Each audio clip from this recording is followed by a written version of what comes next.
Thinking about starting a podcast? Before you hit record, make sure that you're actually ready. Take my free podcast readiness assessment and get clarity on your content, consistency, and setup in just a few minutes. After you submit it, you'll also get clear recommendations of what you need to do to make sure that your podcast can reach the ears of the people that it's intended for and make an impact. Click the link in the description now to take the assessment and see where you stand. Hey everyone, welcome to this episode of I Made a Podcast. I'm hoping that you're having a good day. I have a really good conversation for you today. I'm interviewing another podcaster. Now his name is Jim, and he's on the line right now. Jim, how's it going? Hey, how you doing, Chris? Wonderful. Thank you so much for taking time out of your day to, come on I Made a Podcast and, talk about podcasting. We do a lot of similar things, right? You have a show about podcasting and I have a show about podcasting. So I would love for you to just take a moment and introduce your show, introduce yourself to all the new people who are hearing about you for the first time. Let them know who you are. Sure. Here I am, Jim, the podcast Sherpa, coming to you from Sherpa Lou Studios here in the Sherpa Chalet, high atop Mount Podcast, there where I overlook the millions and millions of podcasts that are out there. The show is essentially, as you can guess, a lot of talk about podcasts. I check podcasts out. I do episodes called Sherpa Samples. I interview podcasters, what Chris and I will be doing later. Spoiler! And we also get to talk to a lot of creators and authors. And we've actually, probably within the last year, delved a little bit into a true crime side project where I've gotten to talk to a lot of true crime authors. I hooked up with this publisher called Blue Wave Publishing, and they've been sending me some amazing people. And I think they know that I'm so eager to talk to their people. They really hype me up to the new authors. So it makes it really easy, and they've really, I feel, enhanced the show.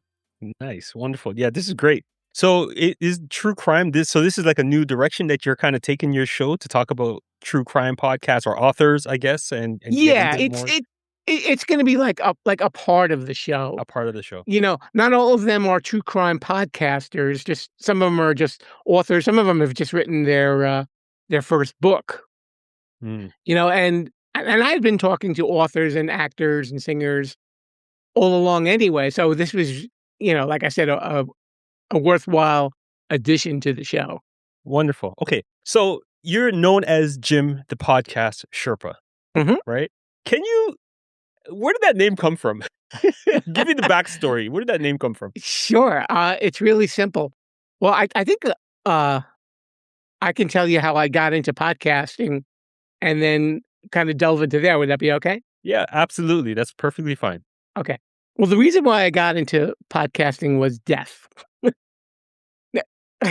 You're looking at me, but don't worry, it's not that bad. It's just my iPod that had 13,000 songs just died on me one day. So I said, what else am I going to listen to? And I've been hearing more and more about podcasts. And this was like a good 8 years ago or so. Mm-hmm. So I decided to check them out, and I saw some familiar names and decided I would check these podcasts out. And I really got into it, and I started making my own little podcast playlist, learning how to use the apps and all of that. And then I saw this app on the phone that you could download to do your own podcast. And I said, I can do this. I had done a little bit of radio in my college years. I mean, the station wasn't anything big or anything like that. I think you could probably just hear it on campus or whatever. So I was comfortable talking on a mic. I didn't have to worry about that. So I said, well, I want to be a little bit different, have my own unique approach. And I said, well, a Sherpa is a guide, and I can talk to people about the podcast that I've been checking out. So this is where I get to guide them through Mount Podcastia. There you have it. Gotcha. Okay, so you are the podcast guide, the Sherpa, the one that is leading us through the deep wilderness of podcast. Exactly. To get us to understand what we should listen to, what we're feeling to listen to. You give us the guide, and you help us to understand, or find new podcasts that we should listen to. Mm-hmm. I love that. Yeah. A while back, there were a lot of podcasts that were like this, where they kind of rated these podcasts. And I never really felt that I had the capacity to do that because I was really kind of a new kid in the field, but I would really just kind of tell the audience what it's about, like if you're into this, here's a podcast you might want to check out, you know, because I mean, obviously at my age, I'm not everybody's target audience. So that's not fair to say, like, let's say if I'm not into, I don't know, spearfishing, I'm not going to talk about, oh, this is the worst podcast ever. Like, I don't know anything about spearfishing. Mhm. Yeah, me neither. Okay. Yeah, I guarantee you that's gonna be the last podcast that I start, a podcast on spearfishing. Nothing against spearfishing, but I'm not gonna start a podcast on that. It's interesting that, your show talks about like finding that focus on their podcast. Mhm. But and I've come across so many people. That's what I like when there's like unique podcasts. I mean, Mhm, I yeah, talked to a guy who had like one on HVAC, working on the heating and air conditioning. nice. Now, if you're in that field, that's interesting to you, but otherwise, it might not be something that you want to check out. You know, Yeah. I find that interesting. So last season, I interviewed someone, and actually, she's become one of my good friends. Actually, so she has a podcast. It's called the Archery Parent Podcast.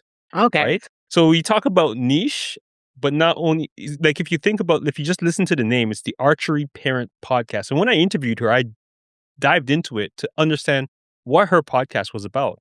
It's not about archery.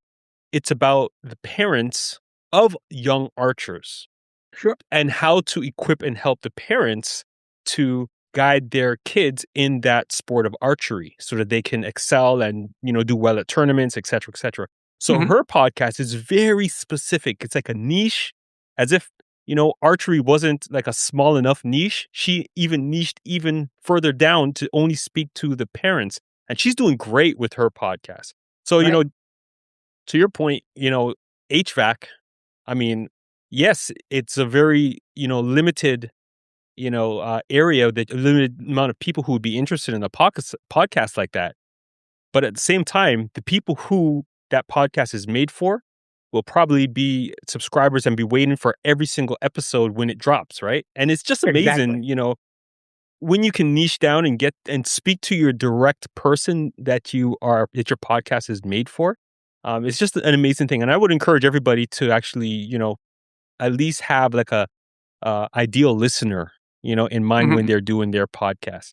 Let me ask you this piece of this question though, and I love to hear the response, from podcasters. So I looked at your podcast, and you've been doing this based on what's on your podcast, the archives. You've been doing it since is it March 2019 is when you started? Yeah. Right. Okay. So you've been in it for quite a while. And I think I think it was 2019 or 2018 is when I got into podcasting as well. Okay. Let me ask you this question. Was there one piece of advice that you heard before you started that after you started, you realized it was complete garbage and it didn't mean absolutely nothing? Like, sometimes people say, oh, you got to do this or you got to do that if you're going to start a podcast.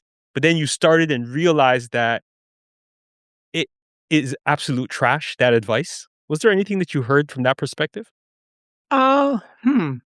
Not too much. I mean, I guess because my podcast is kind of weird that it's not like a lot of other shows. You know, the merchandise thing I think was a mistake because I think it was for a while people were big on podcast merchandise and that's kind of simmered down. And I opened up a store and I did my own little goofy little designs and I can proudly tell you, Chris, that I made a grand total of I know this is gonna you want to I'm glad you're sitting down for this of 75 cents. Oh, wow. Oh, Or wow. Back up the Brinks truck. that's right. I could celebrate it with a little change belt thing like the ice cream man has. Yeah. You Wow, know, yeah. it's Merch, eh? more content than just, Mhm. billboards, I Mm. guess. Mhm. Nice, nice. Okay, so when you started your podcast, you talked about, your iPod died and you said, "Hey, I could do this." What was the biggest obstacle to starting your show? What was the biggest thing that got in the way or the hurdle that you had to overcome? Well, I think that's probably, universal that you wanna get people to listen. I remember those first couple of weeks, it was like one listen, and then, you have to be patient. And I think I started off very impatient, but then I said, "Well, I'm not really an impatient person." So I said, "Let's give this time." And, I had an interview with a gentleman on the show. His name was John Capos, and John owns, I'm trying to remember it. He's a chocolatier in Australia, and he's huge on social media with advertising his chocolate shop. This is a well-known shop, like, the prime minister goes there, and they've had, like, celebrities go there because of, he knows how to generate. And he said, "Jim," he says, "everybody starts with 0." Mm. And it really, when he said that, it hit me like a hammer, and I was like, "Oh, yeah, that's right." I think I call it the podcaster dog, the DOG, the delusion of grandeur that, "Oh, I have a podcast out." So my first week, I'll probably have about 8 million listeners, and then it'll probably die down a little bit like that, but, that's not reality. That's exactly, and I think, one of the things that I heard that kind of encouraged me a little bit from that perspective is you can't compare your beginning to someone else's middle or end. Right. So Exactly. we see the big podcasters who have been doing their things for years and they probably had an existing platform where they, are an existing audience and they get, millions of downloads and listens. And we tend to compare our beginning with where they are. And because we, like you said, get maybe one download in the first week or two downloads, maybe, and it was your mother and your father, maybe, No, I don't even think they downloaded don't even think they downloaded it either. Right. it. Right, but see, when we compare ourselves Yeah. to other people, that's when we kind of rob ourselves of the joy. And if we are not careful, we will allow that to cause us to stop, right? And I feel like when we do compare and then stop, when we make that false comparison, we actually will miss out on the true joy of podcasting and actually seeing the progress of what we actually wanted to do, right? So Mhm. I looked you up, Jim, on listen notes, right? So Okay. if you had stopped, right, your podcast wouldn't have been on listen notes right now. And I looked you Right. up. So your listen score is 29 and your podcast is a top 10% podcast in the world right now. Did you know that? I did not. So there you go. So it shows you, so you've been doing it for a while, but it shows you that these types of, progress and accolades and accomplishments, it doesn't happen overnight, Right. right? But as you continue to be diligent and grow, that's when you will see the growth over time. And actually you get results like this, where your podcast is actually ranking, right, as a top 10% globally ranked podcast. And look, I just gave you a piece of information that you didn't even know. Yeah. Well, thank you. It's Thank always you. nice to hear good news. Yeah, for sure. And this is, I think this is like what I really want to get across to the people listening, right? Because the audience of my podcast are mainly people who are trying to get into podcasts or are new to it, and they want to learn from people like me and from you who Mhm. have been there for years and have done things, have learned things, right? So with that new piece of information that I gave you, are you able to maybe look back and maybe identify maybe two or three things that you did that have caused your podcast, downloads to increase? Or maybe if there's something that you can let us know, give us a little tip to help those people out there to get their podcasts up on, their listen score or their ranking higher on listen notes. What did you do? Well, I mean, Chris, you know a lot of, like, the standard ones that everyone tells you. And then really, they are true that you gotta be consistent, you know? You have to be yourself, because if you're doing a Joe Rogan impression, people are gonna be like, "Why not just listen to Joe Rogan instead? Why am I listening to this clown?" Exactly. Yep. I mean, granted, I'm the Sherpa, and I'm probably not dressed like a Sherpa today, but people get it, though. I'm not trying to be something that I'm not. I'm creating, like, a little world for people to listen to, and they're either gonna, I've always said, I'm not in it for the popularity. If people like me, great. If they don't like me and they don't wanna listen, that's okay too. 'Cause it's the same thing with listening to podcasts. You listen to what you're drawn to. You find something that speaks to you, Right. Yeah. you Excellent. know? Now, was there something that you did that you're doing now that you wish you started earlier? Uh, I I don't know. That's kind of hard. I mean, it's funny before I started, before I even did my first episode, I had this Post-it, and I would just keep writing down like ideas would pop in my head in the middle of the night. And I would like just write them down. Like this is what I'm going to do. So I kind of had the basic idea formulated. Mhm. And then, like, I was starting on a phone app, and then, like, and I was like, "Wait a minute, I know how to use a microphone." I was a DJ in, like I said, I was a DJ in college. So I'm like, why aren't I doing it on the computer? And this was right before Zoom got popular. Right. And I think my second or third guest was like, "Did you ever use Zoom?" And he reached out to me. I said, "No." And I downloaded it, and like we were lucky that we knew how to do it before the pandemic, before everybody was like, "What's Zoom? How do I do a Zoom call?" You know, everything was always like a little addition, and I've had like a little experimentations too, where I try things and they didn't quite pan out the way that I want them to pan out, and say, okay, well, I don't need that, or even uh, there are certain platforms where you can put your podcast, and they don't really do much for you. So this You, is something that you tried, but you realized that it wasn't really something that was worth it. right? Yeah, Okay. and I think that's going to happen with everybody. That Yeah. there are things that aren't going to work, but that shouldn't necessarily have to discourage you. Yeah. I don't, and I don't know. This is. I don't want to throw this one back at you. Did you ever like talk with somebody where you wanted to say to them, you really shouldn't be doing a podcast? Absolutely. Absolutely. Oh my goodness. Yes. Okay, so this is one of my pet peeves. Um I've had not only on this podcast, but like my other podcast that I have, where I have been interviewing people. Mhm. And from the moment me and you got on the line here, I felt it, right? Like I feel your energy, and I hope you feel Mhm. mine too. But I Yeah. have interviewed people, and I've spoken to people. Actually, you know what? Not even only on podcasts, but just like in general, where I've interviewed people, and I was talking about something that was passionate to them, and it's like they were just so boring. Right. Like no energy, no excitement, no passion. And we're talking about something that you are doing, right? Something that, you should be passionate about. So that's one of my biggest pet peeves when I'm interviewing someone and they just, yeah, hey, Chris, well, this is what I do, da da da da da. And you're like talking to them to try to get something exciting out of them, right? Because especially with podcasting, and if people do an audio only podcast, you got to think about it like this. Your voice, if you do an audio only podcast, is the only thing that you can use, the only tool that you can use to connect with the listener on the other end. That's true. So if your voice is, oh, well, I'm just here doing my podcast again. Hey, everybody, thank you for listening. Here I am. It's going to be the You did people on that the very other good, end. by the way. I know, eh?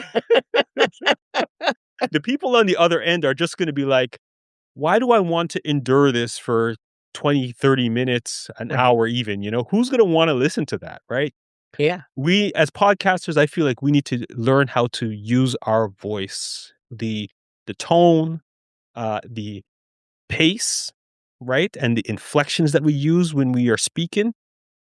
Just we need to learn how to use that tool effectively when we're podcasting and get our energy levels up so that we can engage with our listeners. You know what I mean?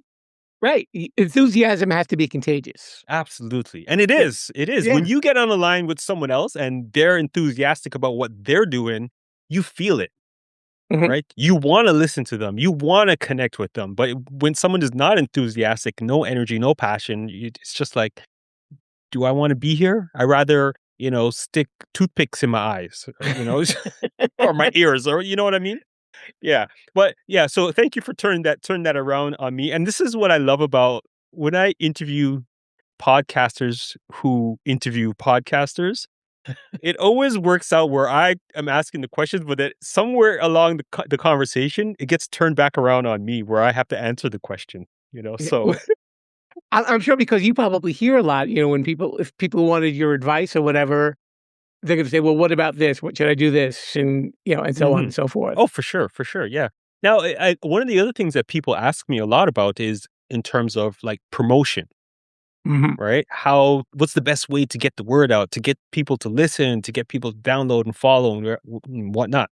What do you do for your podcast to promote your Oh, episodes? How do you do that? okay. I have silly AI videos Okay. with my show is constructed with a lot of jokes and but at the appropriate time. Don't worry. And all of those videos have always like goofy jokes in them promoting a guest, and there's always like a bad joke in there about me. You know, and I put them out on social media on Instagram and Threads and TikTok. Mhm. Uh, I was doing Facebook for a while, but I was constantly flooded with the you probably get these on a weekly basis. If you give me $600, I will give you 10,000 followers. Yeah. What? I got one this morning, actually.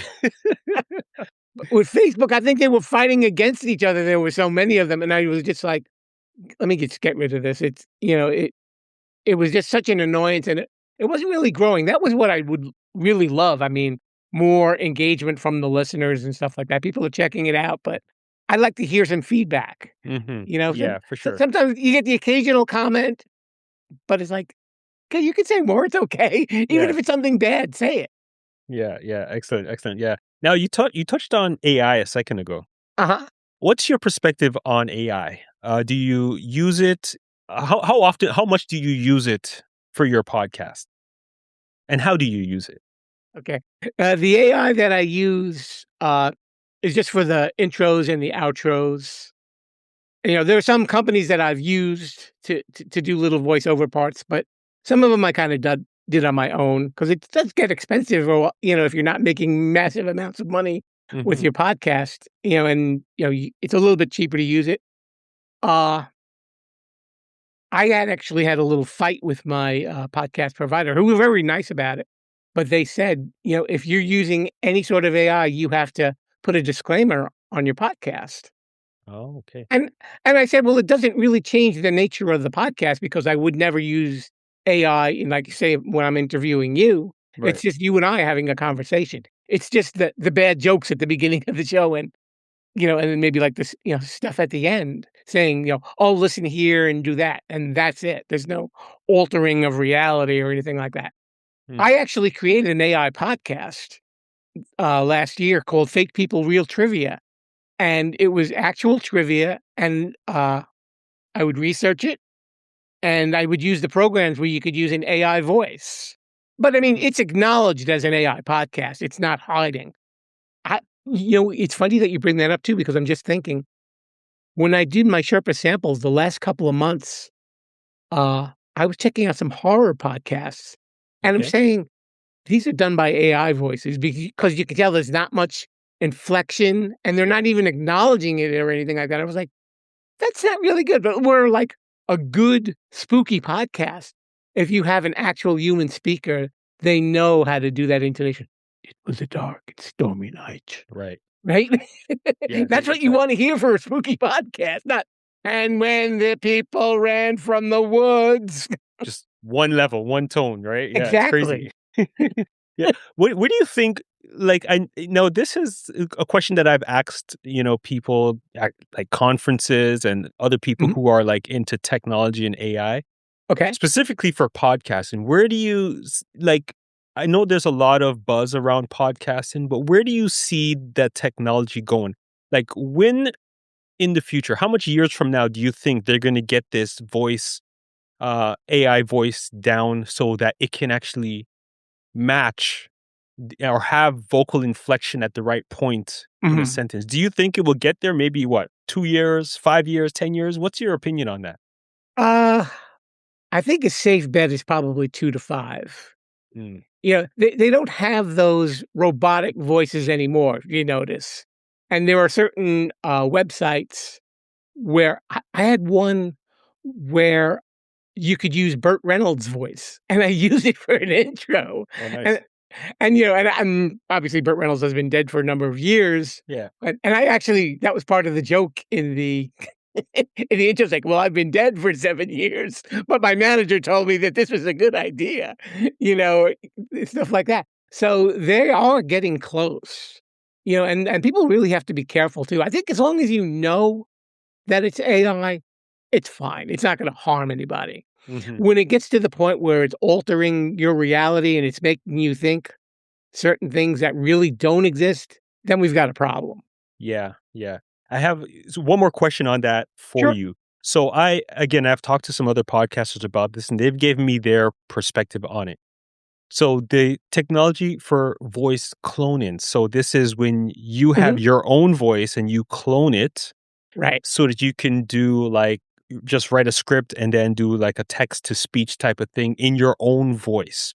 Hmm. Would you ever, and I know that technology is kind of getting there as well, but would you ever consider using that for your podcast? Like, say, for example, if you're just doing a solo episode of your podcast, would you do that for your podcast or would you always make sure that you are the voice behind your podcast? What's your perspective on the two? It's a huge time savings on one side to use AI, Right. but then on the other side, you won't be the one doing it anymore. What's your perspective on it? Right. Well, I mean, I happily describe myself as weird, and I don't think Okay. AI is going to capture weird. Because when you're just typing, like you said, it's not going to understand the inflection or the emotion or what my weird mind is thinking when I'm talking. When I record stuff, especially my intros and outros, if you listen to like the raw recording, it's me just babbling.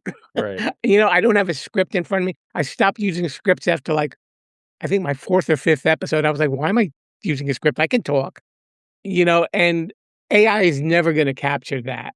Mhm. And we just said earlier about enthusiasm and passion. That's never gonna. I don't think that's ever really going to be captured authentically Mhm. in an Yeah. AI voice. Yeah, absolutely. Well, I wanna say never, but with the way that technology is advancing, who knows, right? Yeah. You know? I don't like, my opinion is I love doing this, like, and connecting with people, Right. so I wouldn't replace myself with an AI voice. Would I use AI to create like an entirely separate podcast? Yes, I'm actually working on doing something like that right now. But Right. it's something completely different. And like you mentioned earlier, I'm going to make a disclaimer saying that this is an AI generated podcast, et cetera, et cetera, et cetera. Right. Yeah. Right. But I don't think I would ever replace myself behind the mic speaking to someone else and recording it as a podcast because this is so much fun to me. The connection, Yeah. I don't want technology to replace that for me. Right. That's just my perspective on it. Yeah. No, I agree 100%. And I think also, as you're saying this, it kind of defeats the purpose because you're Absolutely. doing a podcast because you want to, not because you want to make something sound like you and just type away. Yeah, absolutely. Yeah, you want to connect, you want to talk, you have Yeah. so if you get a computer to do it or AI to do it, it's like, what's the point anymore, right? Yeah. So yeah, If there was like a person that had like a serious speaking issue or something like that, I could understand that. But even then, they can even say, I have a health issue and I'm using this to do my podcast because I'm very passionate about this. I hope you understand. yeah, And then that's it. yeah, exactly. You like you said, you're laying the groundwork right off the bat, and people don't question like, why did it sound like that? Why is he doing that? Yeah, yeah, exactly. They know the context of why you're doing it, right? Yeah, Perfect. absolutely. Yeah. So now with your podcast, so you talked about earlier that you had a background in radio, Mhm. um, and you've been doing you're doing your podcast since 2019. In terms of like the editing and all the technical aspects of your podcast, do you do all of that yourself? Yeah, yeah, pretty much. How was Uh, that learning curve? it's funny. There's a program called Audacity, and it's free. Yep. And I just like there were some things that I could kind of figure out how to do, but there are all those YouTube videos where you can kind of master it, and they're pretty good. Yeah. There's also a program that I use.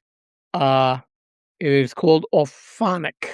It's like a Yes. mastering site, Yeah. and that really puts like a nice sound on it. And that Absolutely. to me, it's not a very expensive uh program to use. I think it's kind of worth it if you even do the pay as you go. I think $22 for like 50 hours of material, and I do like a half-hour podcast.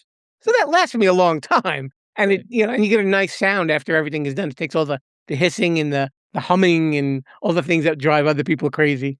Yeah, absolutely. And actually, those two tools, so I coach a lot of podcasters as well. Mhm. So those two tools, Audacity and Alphonic, are the two tools that I recommend for anyone else who's starting out, right? Because Audacity, like you mentioned, it's free. So you Right. can just download it on your computer and you can have a tool that you can use to record. And then Alphonic, they actually have, I think they give 2 hours free every single month.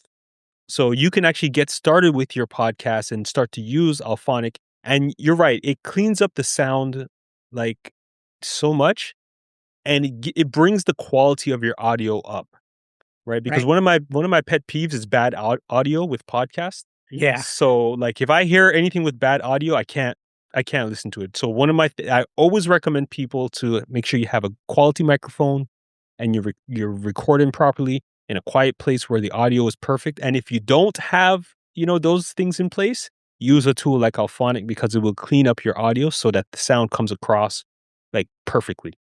Right. Yeah. Those are my two top takeaways or top suggestions that I always give anyone when I'm coaching them on podcasting. And Alphonic is probably one of the easiest programs that For anybody sure. could use. Even you don't have to be technically savvy to use it. No, it's just drag and drop. You take your audio, Yeah. you drop it in there, you set they have presets, set the presets, and then away you go. Yeah. Click a button, then you just wait for it to do its thing. Then it's done. That's what I love Alphonic. Good tool. And they should sponsor me. I talk about them all the time. I'm going to reach out to them and ask them to sponsor me. But anyways, I think they're in Europe or something like that. yeah, they aren't are. They are Yeah. somewhere out there in Europe. Yeah, good tool though. Recommend anyone to go try Alphonic. Yes. And if anyone from the Alphonic company is listening, we should do a partnership. Please reach out to me and Jim so you could sponsor us so that we can, continue to promote your product because it's a great tool. Yeah. So listen, let's wrap this up now. I want you to give us your top takeaway for any podcasters, wherever they are in their journey, whether they're just starting out, they're growing, or whether they're maybe hit a plateau. What's your top takeaway for them, or the one thing that you want to leave with them to help them to maybe get to the next level? Yeah. I think, it's pretend that you just did something that was probably the most fun in your life and you want to tell your friend about it. That tone of voice that you're telling your friend is the tone of voice that you should be communicating to your audience. They hear that. And like a friend, you want to be there all the time. You want to be consistent for them so that they remember you. Give them, do something that helps you stand out, but it's got to be authentic. Don't be a phony. Yeah. Because people detect that really quick, especially on an audio podcast. Oh, yeah. Absolutely. Absolutely. Great advice. Thank you so much, Jim. So last thing, let people know how they can connect with you, social media or which platforms your podcast is on, even though I know it's on like all of them, but let the people know so that they can find you. Sure. Sherpalution is actually the word that will help you. You can find my YouTube channel there. It's Sherpalution 5000. You can follow me on Instagram, Threads, or TikTok at Sherpalution. I think TikTok is Sherpalution with the number 1 after it. Yeah, I think that's it. Okay. Oh, and they can also email me if they are a podcaster and they think that it would be a good fit. JimThePodcastSherpa@gmail.com. Wonderful. Excellent. Yep. Okay. Podcast Picks with Jim the Podcast Sherpa. That's me.